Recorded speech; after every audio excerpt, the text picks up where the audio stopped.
আপনারা বিজ্ঞাপনে লিখছেন খালেদ সাইফুল্লাহ সাবেক চেয়ারম্যান কমলনগর উপজেলা লক্ষ্মীপুর, একজন আলেম উপজেলা চেয়ারম্যান, আর একজন আসেনি বাংলাদেশে? জি আছে। তো আমি যেহেতু ব্যতিক্রম মানুষ,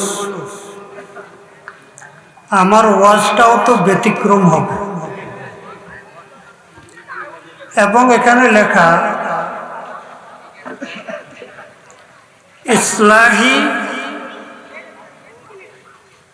ইসলাহি মাহফিল।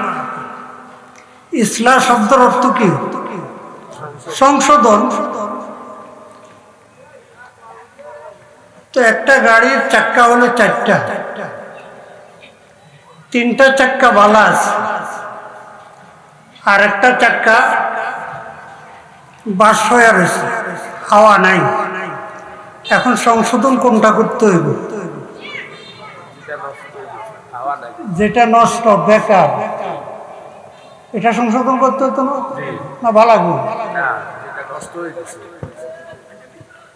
কথা ঠিক আছে নি?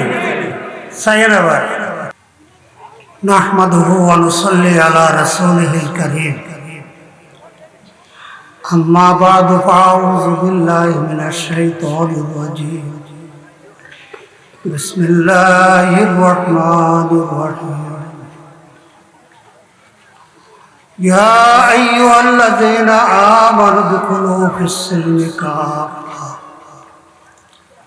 ওয়া ক্বালা তাআলা هو الذي أرسل رسوله بالهدى ودين الحق ليظهره على الدين كله.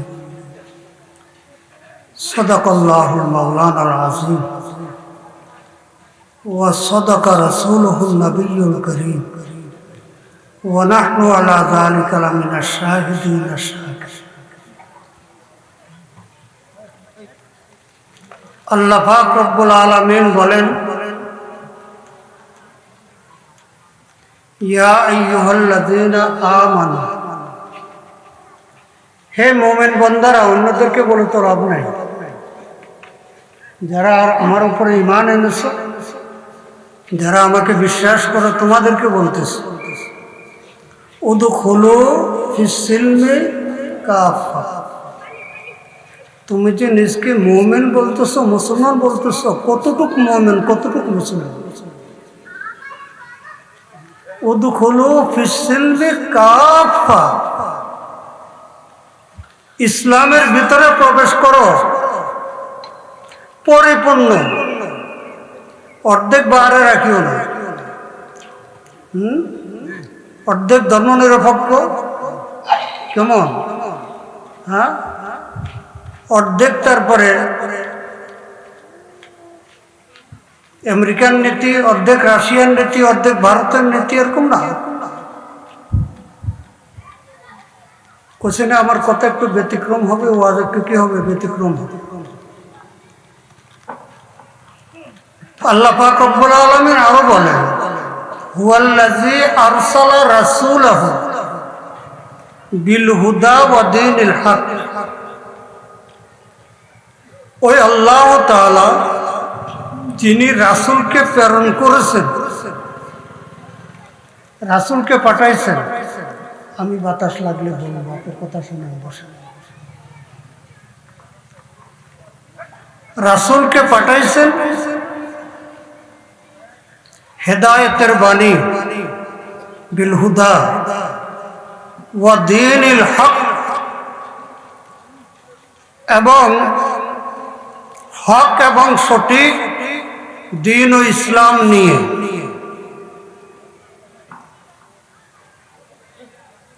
উদ্দেশ্য কি? কেন? লিইয়ুযহিরাহু আলা দ্বীনি কুল্লিহি, যেন তিনি এই ইসলামকে, এই দ্বীনে হক ইসলামকে প্রতিষ্ঠিত করেন সকল তন্ত্র মন্ত্র, সকল ইজমের উপরে। তর্জমা ভুল করলাম কেউ? কোরআন থেকে বলতেছি তো কোরআনের রাজনীতি আসেনি? হ্যাঁ, ইসলাম পাঠাইলো আল্লাহ পাক নবীর কাছে কি জন্য? যে যত রকমের মতবাদ, যত রকমের ইজম, যত তন্ত্র মত আছে সবগুলোর উপরে ইসলামকে প্রতিষ্ঠা করবে। লিইয়ুযহিরাহু আলাদ-দীন কুল্লিহি,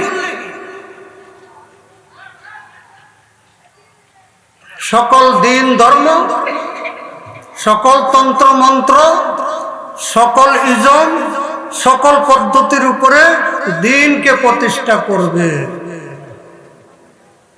অত্যন্ত দুঃখের বিষয়, ব্রিটিশ আমাদের দেশে 250 বছর রাজত্ব করছে। তো ব্রিটিশ তো দিনকে প্রতিষ্ঠা দূরের কথা, বরং দিনকে দুর্বল করার জন্য কোনো চেষ্টা বাকি রাখে নাই, সবচেয়ে চেষ্টা করছে। এমনকি বঙ্গপ্রদেশে 80,000 প্রাথমিক মাদ্রাসা ছিল। এই সবগুলো মাদ্রাসাকে প্রাইমারি স্কুলে রূপান্তরিত করছে। প্রাইমারি স্কুলের খরচ এখনো বাংলাদেশ সরকার বহন করে না, এটা অনেকে জানেন না। এখনো ব্রিটিশ কোম্পানি এই প্রাইমারি স্কুলের খরচ বহন করতেছে। কেন? যে মাদ্রাসা ছিল মুসলমান তৈরি করার কারখানা, নমাজি তৈরি করার কারখানা, দিনদার পরহেজগার তৈরি করার কারখানা। স্কুল বানায় গেছে বেনামাজি তৈরির কারখানা। কি স্কুলের মাস্টাররা সবাইকে নামাজ পড়েনি? দুই একজন ইল্লা মাশাআল্লাহ পড়ে। তো ছাত্রদের ছোটবেলা থেকে এই কথা মনে বসে যায় যে নামাজ পড়লেও চলে, না পড়লেও চলে। আঙ্গ মুখসাররা পড়ে না, বাড়ি তো আম্মাও তো পড়ে না, ভাবিও তো পড়ে না, আব্বাও তো শুধু শুক্রবারে যায়। ও তাহলে নামাজ এমন একটা বিষয়, পড়লেও চলে, না পড়লেও। হায় হায় হায় হায় হায়। প্রাইমারি থেকে হাই স্কুলে গেল, ওখানে কবর, হাসর, কলসিরাত সম্পর্কে কোনো আলোচনা আসেনি? কবর আযাব সম্পর্কে, জাহান্নাম সম্পর্কে, বেহেশত সম্পর্কে। তো দিনদার পরেজগার লোক তৈরি হবে কি করে? ইউনিভার্সিটিতে গেলে তো মগজ ধোলাই করা হয়, বিদেশিদের টাকা, বিদেশিদের বেতনভুক্ত গোপন বেতন, সরকারিটা তো পায়, বিদেশিদের কাছ থেকে ভার্সিটির লেকচারার যারা, তারা মোটা অঙ্কে টাকা পায়। কিসের জন্য?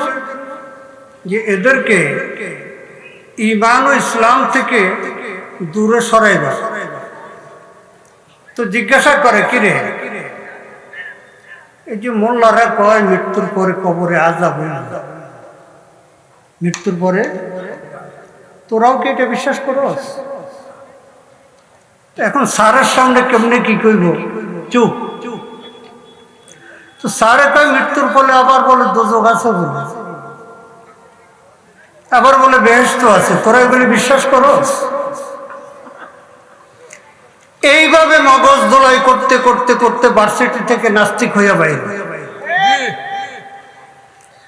হ্যাঁ, শুধুমাত্র ওই ছেলে মেয়েগুলো যেগুলো ছোটবেলায় মক্তবে কিছু দিনই তালিম পাইছে। আল্লামা ইকবাল বলেন, खीरा न कर सका मुझे जलवाए दाने से फिरंग, खीरा न कर सका मुझे जलवाए दाने से फिरंग, सुरमा थे आंखों में मेरे खाके मदीना तुर रसूल, सुरमा थे आंखों में मेरे खाके मदीना तुर रसूल। আল্লামা ইকবাল পিএইচডি লন্ডন, ইংরেজি শিক্ষিত লোক। বিলাত লন্ডন যাওয়ার পরে তো সেখানে ছেলে মেয়ে অবাধ মেলামেশা, কত চাকচিক্য, তাদের কত উন্নত, তারপরে রাষ্ট্র ব্যবস্থা। তো উনি বলেন যে ফেরাং ব্রিটিশ ইংরেজ জাতি আমার চোখে দাঁদা লাগাইতে পারে, আমার চোখে দাঁদা লাগাইতে পারে নাই। তাদের এই চাকচক্যর দিকে আমার মন আকৃষ্ট হয় না। আমি মনে করতে পারি না যে তারাই উন্নত, তারাই সফল, আমরা পিছনে না। মোবাইল রাখে অল্পন্ন করে দেবো। মোবাইল এত গুরুত্বপূর্ণ হলে স্টেজে বসেন কিন্তু খবরদার। একটা লোক অমনোযোগে দেখলে আমি ওয়াজ করতে পারি। ওয়াজ এত সস্তা না। অগ্রিম 10,000 টাকা লইতাম আর জিদ ধরে নাটের ফেটে বসে থাকতাম, যে দেখি হুন্ডা কখন আসে একেবারে নেওয়ার লাগে, তাহলে একটু গুরুত্ব দিতাম।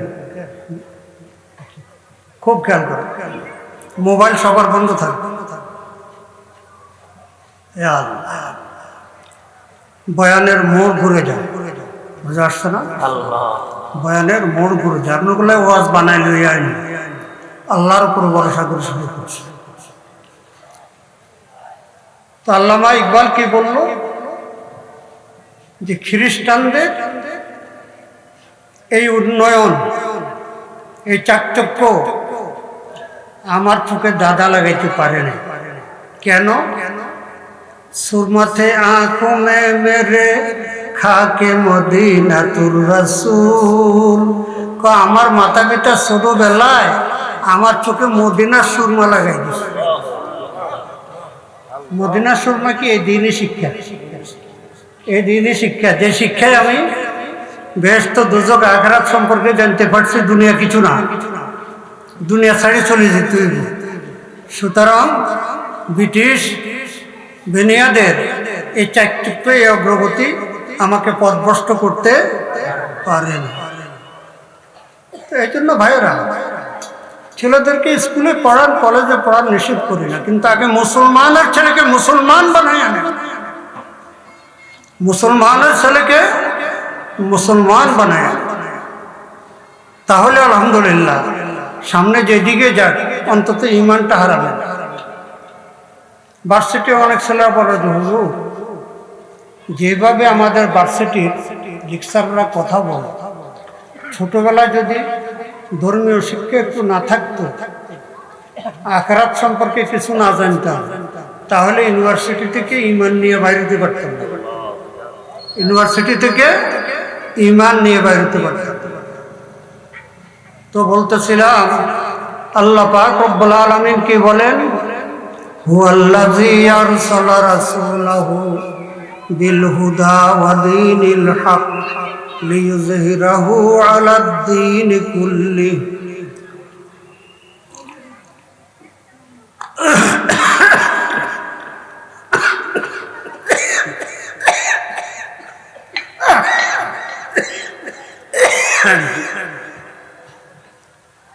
ওয়ালাউ কারিহাল মুশরিকুন। আল্লাহ পাক দ্বীন ও ইসলাম পাঠাইছে। দ্বীন ও ইসলামকে সকল তন্ত্র মন্ত্রের উপরে, সকল ইজমের উপরে স্থান দেওয়ার জন্য প্রচেষ্টা করা। পেয়ারা রাসূল সাল্লাল্লাহু আলাইহি ওয়াসাল্লাম রং চা থাকলে একটু দিন, অল্প বেশি না। তো পেয়ারা রাসূল সাল্লাল্লাহু আলাইহি ওয়াসাল্লাম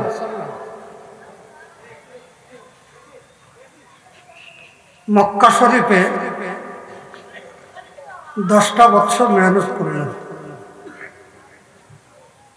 আপন গোত্রের লোকেরা কুরাইশের বড় বড় নেতারা সবাই শত্রু হয়ে গেল। সবাই কি হয়ে গেল? শত্রু হয়ে গেল।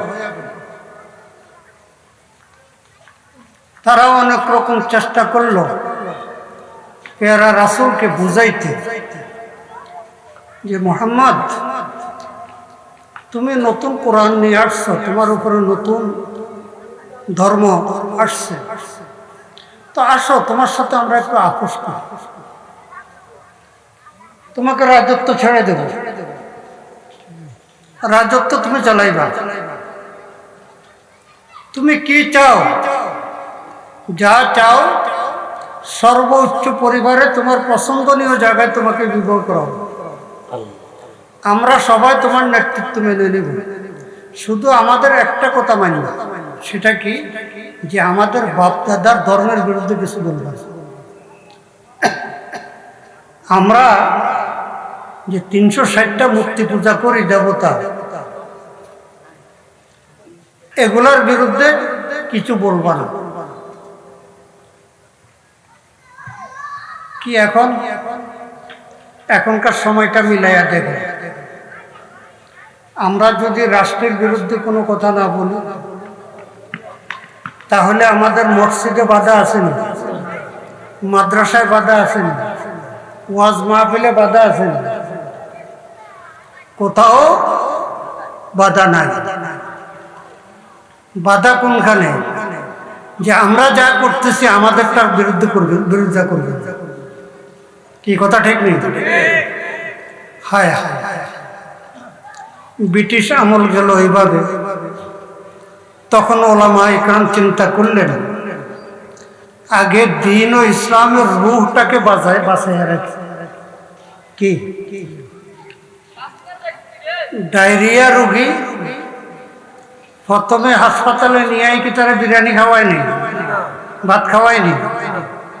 প্রথমে ডায়রিয়ার স্যালাইন, ইনজেকশন, যাকে সুস্থ হোক, ভালো হোক, তারপরে সব খাওয়ানো যায়। আমাদের আকাবের দেওবন্দ ওলামা ইকরাম যখন দেখলেন যে ব্রিটিশ পুরা ভারতবর্ষ দখল করে নিয়েছে, শক্তিতে এদের সাথে আমরা পারবো না, সুতরাং আমরা আমাদের দিনকে টিকায় রাখার জন্য দ্বীনি শিক্ষা মজবুত করি। দারুল উলুম দেওবন্দ, তারপরে সাহারানপুর, এভাবে দিল্লিতে বিভিন্ন জায়গায়, আমাদের দেশে হাটহাজারী মাদ্রাসা, এগুলো 100 বৎসরের আগে। তো এই মাদ্রাসাগুলো প্রতিষ্ঠা করে, আগে আমাদের দেশে এত আলেম ছিল, এখন যে মাদ্রাসার সংখ্যাও এত ছিল না, আলেমও এত ছিল না। আলহামদুলিল্লাহ, মাদ্রাসা হইতে হইতে এত বেশি মাদ্রাসা হয়েছে, 86 সনে মিরপুর 12 নম্বরে পল্লবী একটা দোতলা বাড়ি ভাড়া নিয়ে বড় লোকদের ছেলে ফেলের জন্য একটা মাদ্রাসা শুরু করলাম। কারণ নিগোফা জায়গা, ওই বাড়ি কেউ ভাড়া দিতেছে না। এক সিলেটি ভদ্রলোক বললাম যে আপনার মাদ্রাসায় আমরা সারা বছর কোরআন শিক্ষা দিব, মানুষে এক খতম কোরআন পড়াই বেলায় বাড়িতে লয়ে যায় ছাত্র করে, আপনার এখানে সবসময় কোরআন শিক্ষা চলবো, আপনার বাড়িটা আমাদেরকে ভাড়া দেয়। তো বেচারা দোতলা বাড়ি, কম ভাড়া, 2000 টাকা ভাড়া এমন করে দিয়ে দিয়েছে, মাসে 2000 টাকা ভাড়া। তো কিছু হাজী নাজিমউদ্দিন সহ আরো কিছু লোক ছিল কলাবাগান, স্টাফ কোয়ার্টারের দিকে, ওনাদেরকে নিয়ে বললাম, আমি তো একটা কওমি মাদ্রাসা লই আইছি, এখন প্রথম যেটা শুরু করলাম, এখানে ভর্তুকি দিতে হইবে। কারণ প্রথম ছাত্র একজন, শিক্ষক একজন, দারোয়ান একজন, বাবরচি একজন। হ্যাঁ, ছাত্র কয়জন? একজন। এ দিয়ে শুরু করছি। আলহামদুলিল্লাহ সেটা হইতে হইতে ওই মাদ্রাসা থেকে এখন 4টা মাদ্রাসা, বড় বড়। আর ঢাকাতে, শুধু ঢাকা নয়, আমাদের গ্রামাঞ্চল, বাজারের উপরে, ছোট শহরে, বাস একজন লোক হাফেজ আলেম কি করবে? কি করবে? সংখ্যা তো বেশি না হাফেজ আলেমের। তো কমিটির লোকদের সাথে যোগাযোগ করে আপনাকে মসজিদে আমি 5 ওয়াক্ত নামাজ পড়াই, বাকিটা আমি তো আমার কোনো কাজ নেই। আপনাদের ছেলে পেলেদের জন্য আমি একটা যদি প্রাইভেট মাদ্রাসা করি, আপনাদের কোনো চান্দা লোন লাগবে না, কত ভালো হইতো। তো বর্তমান আর ওই অভাব নাই। একজন রিক্সাওয়ালা, একজন পান দোকানদার, তার একটা ছেলের পিছনে মাসে 500-600 টাকা ব্যয় করতে কোনো অসুবিধা নেই। কি কর? খানা বাড়ির থেকে পৌঁছায় দিল, অথবা বাড়ির থেকে খানা খেয়ে আসলো, আর শুধু বাড়ি ভাড়াটা আর শিক্ষকদের বেতনটা। এইভাবে মাদ্রাসা আল্লাহ পাকের মেহেরবানি এত এত এত মাদ্রাসা হয়েছে। এখন কওমি মাদ্রাসার দিকে চোখ রাঙাইয়া তোলার মতো ক্ষমতা কারো নাই, সরকারেরও নাই। কি? সরকারেরও নাই। ফাঁকি দিয়ে এক কথা বলি বলে, আমাদের মুরব্বীরা সহজ সরল, হাফিজ হুজুরও সহজ সরল ছিল, আহমদ শফি হুজুরও সহজ সরল ছিল। কি? রাজধানী অবরোধের কর্মসূচি দিছে, 5টা পয়েন্টে লোকজন জমা হবে, মাগরিবের সময় দোয়া হয়ে চলে যাবে, প্রোগ্রাম ছিল এটা। কিন্তু তালবাহানা করে এই প্রোগ্রামের আগের দিন বিএনপির সমাবেশ কোথায়? শাপলা চত্বর। ওই শাপলা চত্বরে 48 ঘন্টার আলটিমেটাম দিল সরকারকে, আর এর ভিতরে নিয়ে পাঠাইল এই যে হেফাজতের যত লোকজন অবরোধের জন্য গেছে সবাইকে শাপলা চত্বর চলে আসে। আমি পূর্ব দিক থেকে মাদারীনগর থেকে বিশাল বড় এক মিছিল নিয়ে যাইতেছিলাম, তো আমাকে কানে কানে একজনে বলল জোহর নামাজের পরে যে সবাইকে শাপলা চত্বর যাইতে বলছে। আমি বললাম কে বলছে, হুকুমটা করতে গিয়ে আসছে? বললো যে লালবাগ মাদ্রাসা। তা আমি বুঝতে পারছি মিসগাইড হয়ে গেছে। আমাদের মুরব্বী আহমদ শফি হুজুরকে লালবাগ মাদ্রাসায় নিয়ে রাখছে, সেখান থেকে বাইরে হইতে দেয় নাই। এদিকে শাপলা চত্বরে কয়েক লক্ষ লোক, এদের না আছে ওযু ইস্তিনজার ব্যবস্থা, না করা হয়েছে নামাজের ব্যবস্থা। আমি আমাদের মরহুম মাওলানা নূর হোসেন কাসিমি সাহেবকে জিজ্ঞাসা করছিলাম যে শাপলা চত্বরে যে এতগুলো লোক জমা করলেন, আমি আয়সা তো রাস্তা থেকে ফেরত গেছি, যখন দেখছি লাশ পড়তেছে, গুলি চলতেছে, আগুন জ্বলতেছে বাইতুল মোকাররমের আশেপাশে, তারপরে লাইব্রেরিগুলোতে, এই অবস্থা আপনারা মাইক পর্যন্ত বানতে পারেন নাই। তো কিশোর উপরে ভিত্তি করে কয়েক লক্ষ লোককে পুরা রাত্রের জন্য ওখানে অবস্থান করতে বললেন। এদের খাওয়ার পানি কোথায়? এদের ওযুর ব্যবস্থা কোথায়? এদের নামাজ পড়বে এরা কোথায়? মাওলানা শাপলা চত্বর আমাদের কন্ট্রোলে ছিল। কি? হেফাজতের বড় নেতা কি কয়? হেফাজত, হ্যাঁ, শাপলা চত্বর আমাদের কন্ট্রোলে ছিল না। এই বিএনপি প্রলোভন দেখাইয়া ভিতরে ভিতরে হেফাজতের কিছু নেতাকে ইয়ে করে শাপলা চত্বরে নিয়ে তারপরে এই মাইকটা খাওয়াইছে। 2-1 কইছে ঠিক ঠিক।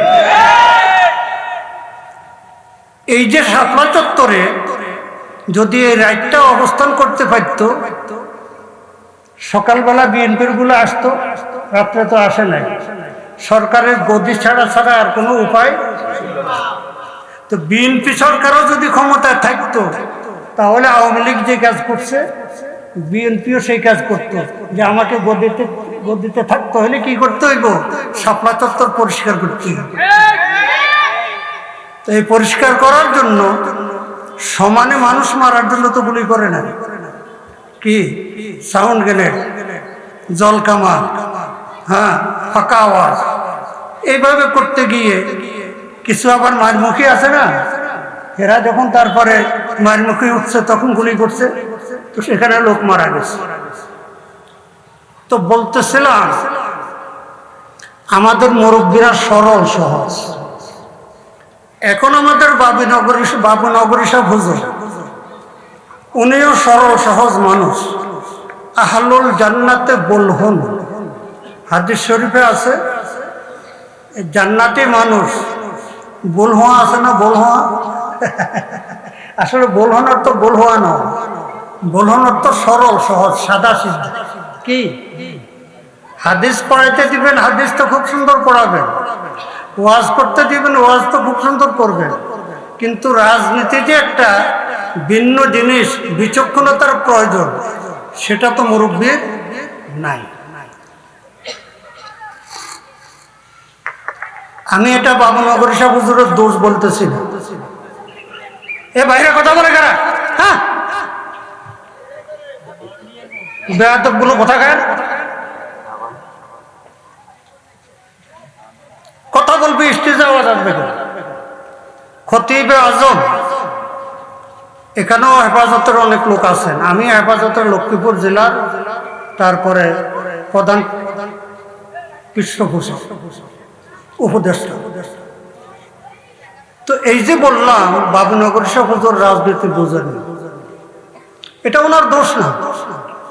খতিবে আজম হযরত মাওলানা সিদ্দিক আহমদ সাহেব রহমতুল্লাহ আলাইহি বলছেন, আমি নিজ কানে শুনেছি, যে হাটহাজারীর বড় মুফতি সাহেব হুজুর মুফতি ফয়জুল্লাহ সাহেব রহমতুল্লাহ বললেন যে তিনি আমার ওস্তাদ, আমি ওনার মুরিদ, উনি আমার শায়েখ, কিন্তু আমার শায়েখ রাজনীতি বোঝেন না। রাজনীতির ব্যাপারে আমার শায়েখ কি বলছে এটা আমি মানতে পারি না। আমি রাজনীতির ব্যাপারে মুকাল্লাদ হলাম মাওলানা আথার আলী, কি নিজাম ইসলাম পার্টির প্রতিষ্ঠাতা যিনি, লেকুল্লে ফন্ডেন রেজা। এই জন্য বাবুনগরী সাহেব হুজুর আমাদের মুরব্বী, শ্রদ্ধার পাত্র, সব কিছু ঠিক, কিন্তু সিয়াসি বিচক্ষণতা, হ্যাঁ, রাজনৈতিক প্রজ্ঞা, এটা ওনার নাই। আমি এটা ওনার দোষ বয়ান করি নাই। লেকুল্লে ফন্ডেন রেজা, ডাক্তার ইঞ্জিনিয়ারিং কাজ করতে পারে না, ইঞ্জিনিয়ার ডাক্তারি কাজ করতে পারে না। তো বাবুনগরী সাহেব হুজুরকে বোঝানো হয়েছে যে জামাত ইসলাম যদি ক্ষমতায় যায় আমাদের কওমি মাদ্রাসা রাখবে না, কওমি মাদ্রাসা থাকবে না। আরে বাংলাদেশ থেকে কওমি মাদ্রাসার এক চুল পরিমাণ ক্ষতি করতে পারে কোন শক্তি আছে?